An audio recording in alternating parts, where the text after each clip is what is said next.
Assalamualaikum warahmatullahi wabarakatuh. Halo semuanya. Jumpa lagi dengan saya Chow Sing Sing, kurator dari podcast Horror Night Story. Halo, apa kabar semuanya? Semoga kalian semua sehat-sehat ya.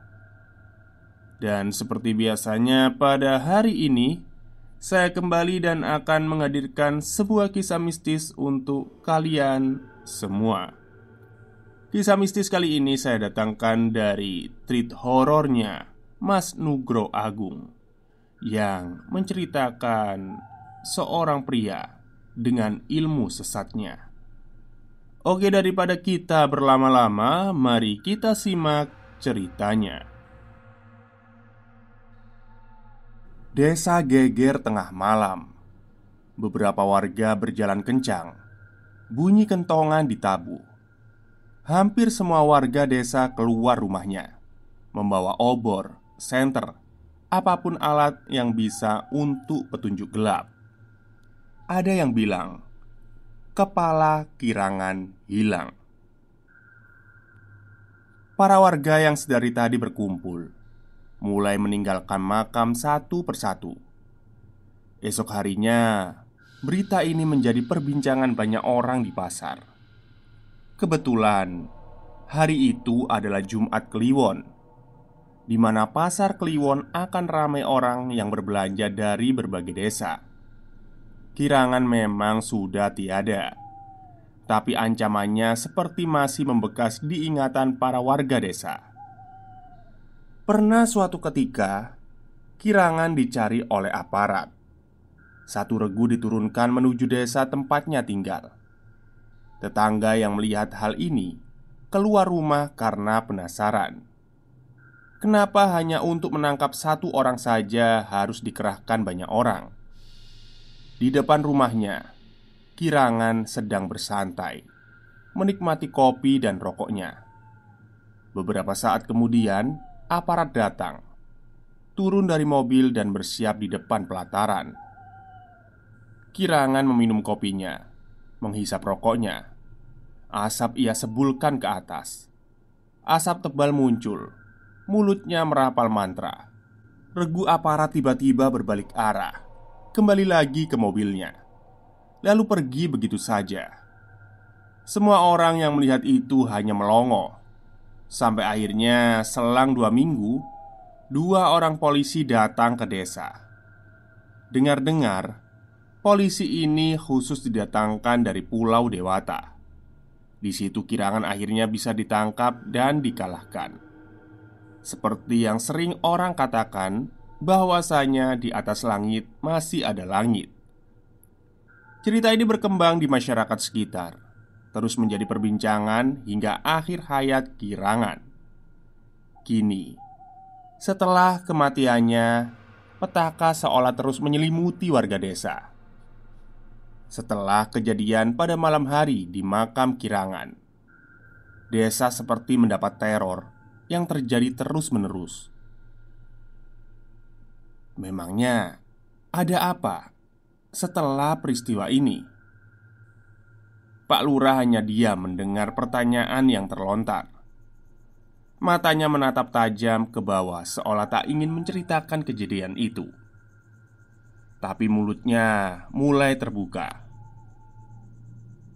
Jadi, malam setelah kepala Kirangan hilang, desa mendapat teror dari sosok pocong yang berkeliaran di desa ini. Yang mengawali saat itu adalah Rohim, ucapnya pelan. Pak Lurah lalu menceritakan pengalaman warganya yang diteror oleh sosok jadi-jadian ini. Sosok yang dimana berkeliaran mencari anggota tubuhnya yang sudah dicuri. Di suatu malam, semua warga sudah tidur dengan pulas. Jelas sangat pulas, karena tak banyak yang bisa dilakukan di kampung itu. Malam menjadi waktu yang tepat untuk beristirahat. Tapi malam itu lain dari biasanya.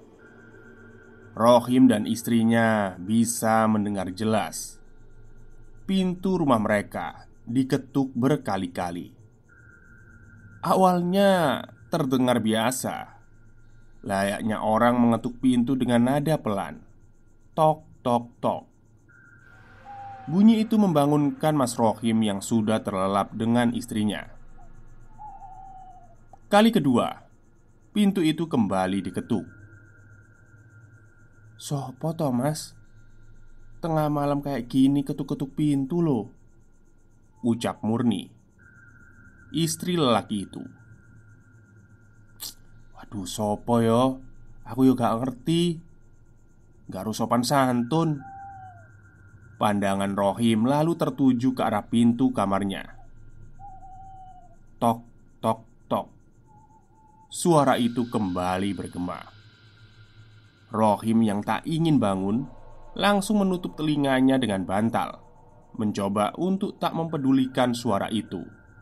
Hingga akhirnya brak. Suara itu membuat Rohim terloncat dari tempat tidurnya. Pintunya didobrak. Ia segera mengambil golok yang berada di dekat dapur. Murni dengan was-was diam berdiri di pintu kamar yang kini terbuka. Ia memandang suaminya yang sudah siap membuka pintu rumahnya dengan membawa golok tajam yang ia genggam erat. Kunci pintu Rohim putar. Tangannya sudah memegang gagang pintu. Perlahan pintu terbuka. Dan ternyata tidak ada siapa-siapa. Justru kini matanya memandang ke arah pohon mangga yang ada di dekat latar rumahnya.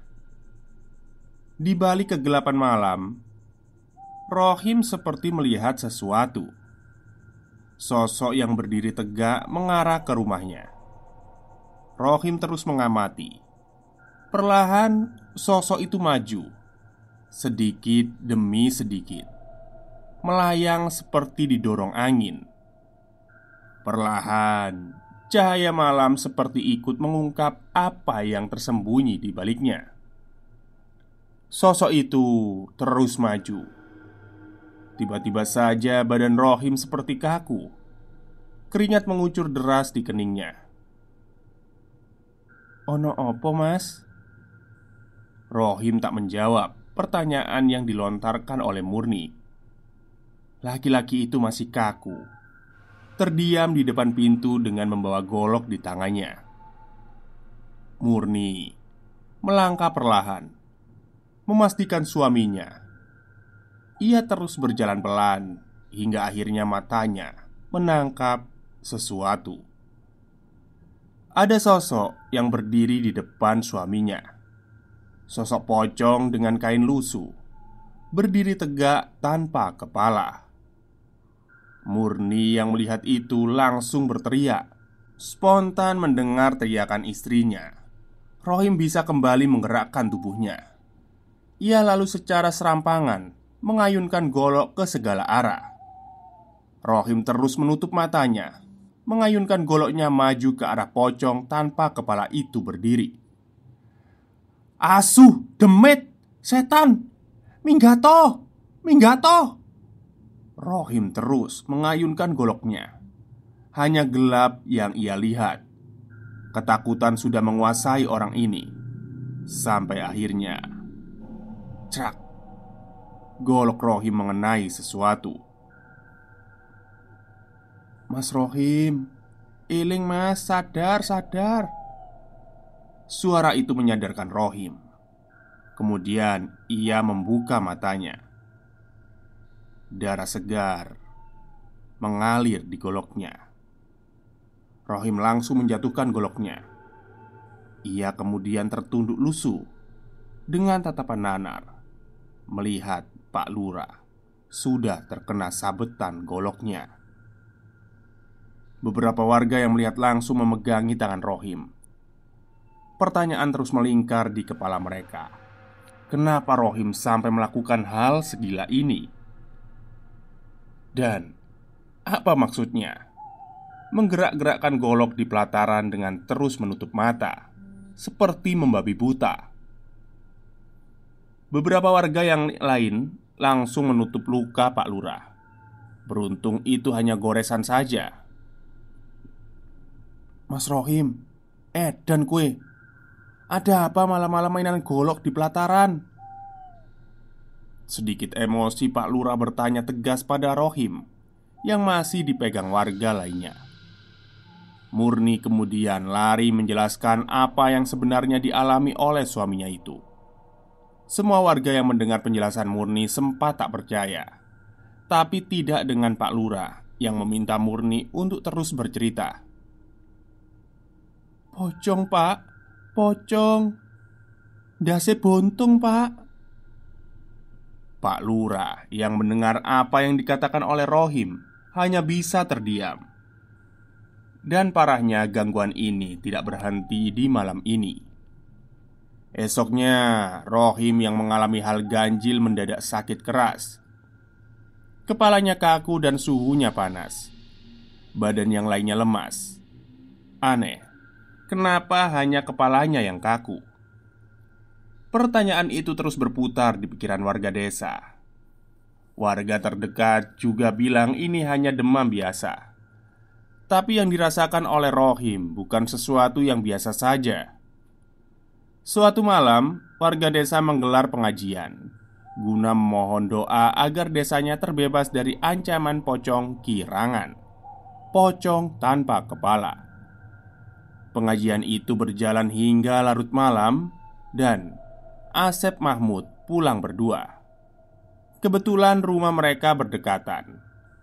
Mereka berjalan beriringan. Asep takut jika sampai melihat sosok itu. Berbeda dengan Mahmud yang terlihat lebih berani. Ngopo toh pegangan terus? Takut kamu? Mendengar ucapan Mahmud, Asep hanya terdiam. Dia terus memandang ke depan hingga tiba-tiba kedua lubang hidungnya mencium sesuatu. Bau yang teramat busuk. Asep langsung menutup mulutnya. Ia kemudian berjalan cepat. Mahmud jahil menarik bajunya. Asep tak dapat berjalan dengan cepat. Ngopo tuh cepet-cepet? Mau lari? Nggak usah takut. Sambil tertawa kecil, Mahmud terus mengganggu Asep. Gak lucu Mut. Ayo buruan pulang. Melihat gelagat Asep, Mahmud langsung melepaskan tangannya. Asep lalu berjalan lebih cepat. Bau busuk itu masih tercium jelas, membuat Asep terus berjalan sambil memegangi hidungnya. Entah apa, bangkai bangkong atau tikus, keduanya sama-sama busuk. Namun Asep merasakan sesuatu.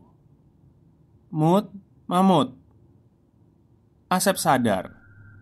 Ia tak mendapati temannya tak lagi berjalan bersamanya. Tak lagi banyak bicara dan jahil. Mahmud tidak ada di sampingnya. Asep menoleh perlahan ke belakang. Sep. Terdengar suara lirih. Asep berhenti sejenak. Pikirannya macam-macam. Jangan-jangan Mahmud mengusilinya. Asep kemudian memutar badannya. Opo to Mut, wis ojo guyon. Tiba-tiba bicaranya berhenti. Asep melihat Mahmud yang tak bisa bergerak, kaku mematung dengan mata melotot, menatap tajam ke depan. Mulutnya seperti ditahan oleh sesuatu. Di belakang Mahmud, Asep melihat sosok itu. Pocong buntung berdiri di belakang Mahmud. Pocong, pocong, tolong, pocong! Asep berteriak keras. Warga yang sudah beristirahat berhamburan keluar. Dan bebarengan dengan itu, Asep melihat pocong tanpa kepala itu melayang ke atas dan terus melayang hingga menghilang di kegelapan malam. Mahmud terjatuh. Dia pingsan di tempat. Para warga yang datang kemudian segera membantu Asep menggotong Mahmud yang jatuh pingsan. Keesokan harinya, hal yang sama dialami oleh Mahmud. Sama seperti apa yang dialami oleh Rohim. Melihat warganya diganggu, Pak Lurah harus melakukan sesuatu. Kejadian ini perlu disudahi. Seminggu sudah warga desa diganggu oleh pocong kirangan, pocong tanpa kepala. Tak ada yang mampu menghilangkan teror pocong yang ada. Sudah seminggu juga beberapa warga yang melihat pocong itu kini jatuh sakit. Sampai akhirnya Sastro yang merantau di kota datang ke desanya. Pak Lurah kenal dekat dengan Sastro. Dia bercerita pada Sastro tentang desa yang terus-terusan diganggu oleh pocong buntung jelmaan kirangan. Sastro yang mendengar tidak terkejut, karena Sastro paham ilmu kanuragan apa yang sudah dijalani oleh kirangan. Irengan, kirangan itu belajar ilmu irengan. Makanya dia bisa nyantet, ngepet, pelet. Bisa dia. Sastro menyimpulkan hal itu karena memang Sastro paham banyak orang yang lebih memilih irengan untuk menjadi sakti karena syaratnya mudah. Tinggal mentalnya saja yang kuat. Pertukaran nyawa, meminum darah, makan daging mentah, hewan atau manusia, seks bebas, semuanya bisa dilakukan untuk mendapatkan ilmu kanuragan yang sifatnya hitam. Terus, ya apa Tro? Apa yang harus kami lakukan untuk ini semua? Pak Lurah sudah ingin mengakhiri teror yang terjadi di desanya. Kita harus bongkar kuburannya, Pak. Bakar mayatnya. Api harus dikembalikan pada api, bukan tanah. Bapak paham kan maksud saya? Kalau kirangan sudah menyingkirkan sifat manusianya, dia bukan lagi. Sastro tak melanjutkan ucapannya. Yo. Aku paham, Tro. Aku paham. Aku akan lakukan jika harus membongkar kuburan Bapak. Aku yang anaknya paham apa yang pernah dia lakukan di masa hidupnya. Aku yang anaknya sampai harus minggat dari rumah dan hidup di rumah saudara yang lainnya. Makanya aku jadi lurah, mengabdi untuk masyarakat. Bahwasanya yang bejat itu bapaknya bukan anaknya. Aku sudah gak urus dia. Semenjak kematian ibu yang janggal, dia sudah bukan lagi bapakku. Dia sudah kuanggap bukan manusia lagi. Hening. Malam itu hening. Sastro tahu ini akan dikatakan oleh Pak Lurah. Dia paham betul apa yang pernah Pak Lurah hadapi dulu. Keesokan harinya, saat malam, tepat malam Jumat, Pak Lurah dan Sastro mengumpulkan para warga. Mereka harus mengakhiri teror yang terus menyelimuti warga desa. Mereka berkumpul kembali di makam kirangan, siap untuk menggali tanah kuburannya. Beberapa orang juga mempersiapkan tumpukan kayu. Mereka siap menjalani ritual obong mayit. 3 orang menggali makam kirangan. Awalnya berjalan seperti biasa saja, tak ada masalah. Hingga kejanggalan terjadi ketika ketiga penggali makam terdiam. Mereka kaku, menatap satu sama lain. Ketiganya bersiap dengan cangkul yang sudah berada di atas kepala. Tiba-tiba saja dengan cepat, salah satu cangkul menghantamkan cangkul mengarah ke sebelahnya. Mereka seperti langsung saling menyerang. Bunyi besi beradu. Kini ketiganya saling serang. Sastro dan Pak Lurah yang melihat ini segera memerintahkan yang lainnya untuk memisah. Tapi tak ada yang berani mendekat. Sampai akhirnya cak, cangkul menancap di punggung salah satu penggali. Darah muncrat mengotori makam. Di saat itulah Sastro langsung meloncat, memukul salah satunya. Cangkul terlepas. Tapi Sastro tak melihat di belakangnya ada seorang penggali lain yang kini mengarahkan cangkul padanya. Pak Lurah langsung melempar batu yang tepat mengenai kepala orang itu. Kemudian ia tersungkur. 3 orang tumbang. 1 terluka di bagian punggung, 1 jatuh karena lemparan batu, dan 1 masih dipegang oleh Sastro.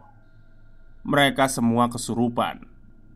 Tapi entah ada hubungannya atau tidak, tiba-tiba saja angin bertiup kencang, sangat kencang. Sampai akhirnya ada angin yang seperti menyasar Sastro para penggali, membuat mereka terpental cukup jauh. Sastro memerintahkan yang lainnya untuk mengambil air yang sudah dicampur daun kelor. 1 persatu orang yang kesurupan lalu diobati. Yang paling parah adalah orang yang terkena sabetan di punggung. Mau tak mau, Pak Mantri juga ikut andil untuk merawat yang cedera. Setelah orang-orang yang kesurupan berhasil diobati dan ditenangkan, Sastro kemudian menyiramkan makam Kirangan dengan air yang sudah dicampur daun kelor, mencoba menetralisir kekuatan jahat yang masih berputar di atasnya. Tiba-tiba saja, hal lain terjadi. Langit mendadak mendung. Sastro yang melihat ini segera menyuruh yang lainnya untuk menutup kayu dengan terpal yang biasa digunakan untuk menjemur padi hasil panen. Penggalian dilanjutkan oleh warga yang berbeda. Kali ini yang terjadi tiba-tiba saja. Para penggali tumbang dan kesurupan. Mereka meracau sambil terus mengayunkan cangkul yang masih mereka genggam. Lagi, Sastro berusaha membantu, ditemani oleh Mbah Rusman yang sering menjadi imam di masjid desa, mencoba menenangkan dan menyadarkan orang-orang yang kesurupan itu. Tapi masalah tak berhenti di sini. Tiba-tiba tetes air dari langit mulai turun. Hal ini mempersulit proses pembakaran nantinya. Sastro kemudian terdiam. Dia membisikkan sesuatu pada Pak Lurah. Dia berjalan mengelilingi kayu yang sudah ditutup terpal. Tatapannya fokus. Ia terus menghisap rokoknya, menyembulkan asapnya ke atas. Dia terus berjalan.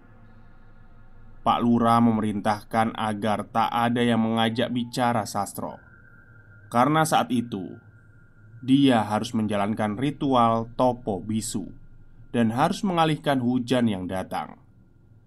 2 ritual ilmu kanuragan sekaligus ia lakukan. Topo bisu untuk berkonsentrasi, mempercepat proses, sedangkan tadang udan untuk menghalau hujan yang datang. Sastro harus menjalani 2 syarat sekaligus: tidak bicara dan tidak membuang air kecil saat melakukannya. Lambat laun, awan hujan seperti bergeser dan bebarengan dengan itu proses penggalian sudah selesai. Lagi, Pak Lurah harus menyaksikan jasad bapaknya itu, Kirangan, yang sudah tak utuh dan sudah mulai muncul belatung. Bau busuk menyeruak.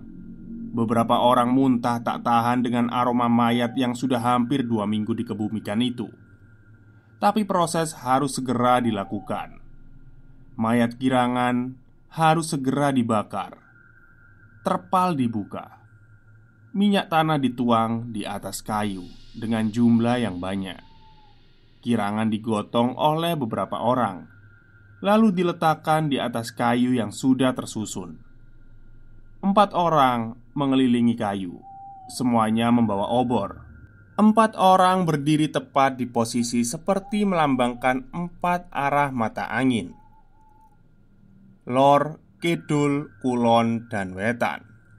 Dalam istilah lain, utara, selatan, barat, dan timur.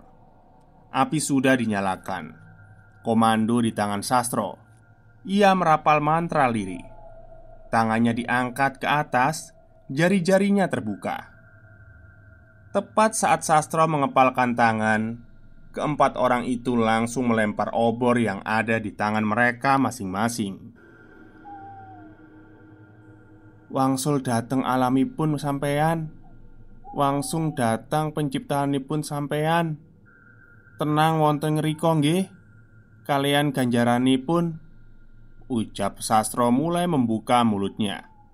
Api kemudian membumbung tinggi, menghangatkan malam yang tadinya dingin menusuk. "Ya apa Troh? Wis rampung toh iki?" tanya Pak Lurah mencoba memastikan. "Sudah Pak, semua sudah selesai. Yang hitam bisa dilawan sama yang putih, begitu juga sebaliknya. Di dunia ini keduanya sama-sama kuat, sama-sama imbang. Tinggal manusianya saja memilih menjalani yang mana." Mayat Kirangan terbakar hebat. Kian lama api kian mengecil. Bebarengan itu, mayat Kirangan sudah menjadi abu. Keesokan harinya, desa itu seperti mendapatkan sinar baru. Orang-orang yang sakit satu persatu sembuh mendadak. Gangguan tak lagi terjadi. Satu pertanyaan: siapa sebenarnya yang membawa kepala Kirangan? Apakah itu termasuk proses dari ilmu kanuragan hitam yang dianutnya? Atau memang ada orang yang memanfaatkan ini semua? Selang beberapa hari, beberapa orang ada yang melihat sesuatu di malam hari. Saat lewat jalan yang kanan kirinya sawah, rumornya mereka melihat ada seperti sesuatu yang melayang, seperti api, tepat muncul pada malam Jumat Kliwon. Entah itu kepala Kirangan atau bukan. Ada yang bilang sosok itu adalah jelmaan dari jin Banaspati. Konon, orang-orang yang melakukan perjanjian sesat akan menjelma menjadi apa yang dianutnya. Sosok jin Banaspati adalah salah satu sosok yang biasanya dipuja untuk mencari ilmu kanuragan tingkat tinggi. Selain itu, orang-orang yang memiliki ilmu kanuragan hitam biasanya matinya susah. Anggota badannya juga bisa dijadikan syarat untuk memiliki ilmu yang serupa. Kepercayaan itu masih berkembang luas. Ilmu kanuragan hitam selalu meminta pertukaran nyawa, darah, hal-hal yang bersifat negatif. Sedangkan ilmu kanuragan putih lebih ke arah penempaan diri dan jiwa, puasa, ikhlas, dan berlaku seperti manusia secara normal. Bukan untuk ajang pamer, bukan untuk ajang mencari uang. Sifatnya lebih untuk menolong sesama. Dan yang paling berat dalam memiliki ilmu kanuragan putih adalah apakah manusia itu sendiri bisa berperilaku ikhlas. Ilmu kanuragan di Nusantara banyak jenisnya: hitam, putih, kekuatan, kekayaan, bahkan ada yang sampai menawarkan keabadian hidup. Masing-masing memiliki ritualnya sendiri dan caranya sendiri. Seperti yang sempat menjadi pembicaraan akan sosok pocong yang bernama Walisdi, yang mencoba untuk mendapatkan ilmu keabadian, untuk menjadi sosok yang kuat dan juga hidup abadi. Namun ritual yang dijalankan adalah perjanjian yang dilakukan, bukan hal yang sembarangan. Walisdi, Walisdi, Walisdi. Sebut namanya 3 kali sambil menutup mata. Itu adalah cara paling mudah untuk memanggil sosok pocong gundul. Walisdi adalah dukun ilmu hitam yang memiliki dendam masa lalu, hingga ia ingin menjadi orang yang sakti. Sayangnya, cara yang digunakan untuk membuatnya harus melakukan perjanjian dengan sosok gaib Banaspati. Walisdi kemudian menjelma menjadi pocong gundul dengan energi paling kuat. Ia bisa muncul kapan saja saat kita memikirkannya. Kini sosok Walisdi ini dikenal dengan pocong gundul, sosok gaib yang memiliki kekuatan besar dan membahayakan. Jangan coba panggil namanya saat sendiri, atau nanti petaka datang menyertaimu. Sosok pocong gundul Walisdi ini mencari korban dengan weton yang sama dengannya, yaitu weton Sloso Kliwon. Dalam sisi manusia selalu ada hal baik dan buruk. Weton Sloso Kliwon memiliki kelemahan. yang dimana membuat orang yang mendapatkan weton ini memiliki unsur api. Mudah marah, emosi meluap-luap, dan mudah tersinggung. Tapi kembali lagi kepada siapa yang menjalaninya. Setiap weton juga memiliki sisi positifnya. Selosok Kliwon juga memiliki sisi positif. Di antaranya adalah pandai berbicara, setia, dan ambisius. Keilmuan dan pengetahuannya sangat luas sehingga menjadi rujukan untuk tempat bertanya. Aura negatif adalah hal yang sebenarnya diincar oleh sosok ini. Itulah mengapa kita manusia selalu harus menonjolkan sisi positif. Karena hal yang negatif sangat disukai oleh sosok seperti Walisdi ini. Walisdi sendiri bersekutu dengan jin Banaspati, jin api. Jenis jin satu ini dalam kepercayaan masyarakat dikenal sebagai hantu yang bertubuh api. Makhluk mistis ini memiliki kekuatan yang besar, auranya panas, dan mudah menarik sesuatu hal yang bersifat panas pula.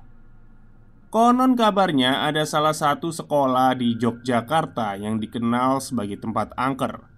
Kabarnya sering muncul penampakan yang berwujud pocong gundul. Namun sosok ini berbeda dari orang yang biasanya dilihat. Pocong gundul sendiri merupakan perwujudan dari sosok manusia yang merupakan dukun ilmu hitam bernama Walisdi. Kabarnya ia meregang nyawa karena pertarungan supranatural melawan ilmu dukun ilmu putih. Maksudnya melawan dukun ilmu putih ya. Saat Walisdi akan mati, dia berpesan untuk tidak melepaskan ikatan pocongnya kecuali di bagian kepala. Berlatar ketidakpuasan diri, energi negatif, dendam, kemarahan, kebencian membuat Walisdi memutuskan mencari ilmu hitam di sebuah kaki gunung yang terkenal angker. Ia akhirnya bercita-cita untuk menjadi orang yang tidak terkalahkan menggunakan ilmu hitam yang sangat kuat. Saat itulah ia membuat perjanjian dengan hantu berwujud kepala api atau yang sering disebut Banaspati. Kirangan dan Walisdi adalah sebagian kecil manusia yang bisa disebut menguasai ilmu kanuragan Nusantara. Keduanya adalah contoh orang yang memiliki ilmu irengan atau ilmu hitam. Kematian keduanya menyisakan teror yang akhirnya harus dialami oleh orang lain. Ilmu kanuragan bukanlah hal yang sembarangan. Salah pada saat mempelajarinya bisa jadi gila. Salah dalam memakainya bisa terbawa dan akhirnya menjadi sosok yang setelah kematiannya meninggalkan ketakutan yang mendalam pada manusia lain. Tamat. Oke, itulah sedikit banyak kisah dari penganut ilmu sesat. Pocong Walisdi itu mengingatkan saya pada filmnya Om Hao ya, pocong gundul itu ya. Ternyata orang yang memiliki ilmu kanuragan hitam seperti itu ketika mati, matinya sulit. Dan ketika dia sudah gak ada nyawa juga tetap ganggu yang lain gitu ya. Entah jadi pocong, entah jadi banaspati gitu. Naudzubillah min dalik lah. Ya, semoga kita semua yang mendengarkan podcast ini tidak ada yang seperti itu. Dan memang benar weton-weton seperti Selosok Kliwon itu memang dia memiliki sifat yang negatifnya ya. Pendendam, terus kayak ambisius kayak gitu. Ya pokoknya kalau dendamnya belum tersampaikan dia itu kayak nggak puas gitu. Oke, mungkin itu saja cerita untuk hari ini. Semoga kalian semua suka. Wassalamualaikum warahmatullahi wabarakatuh.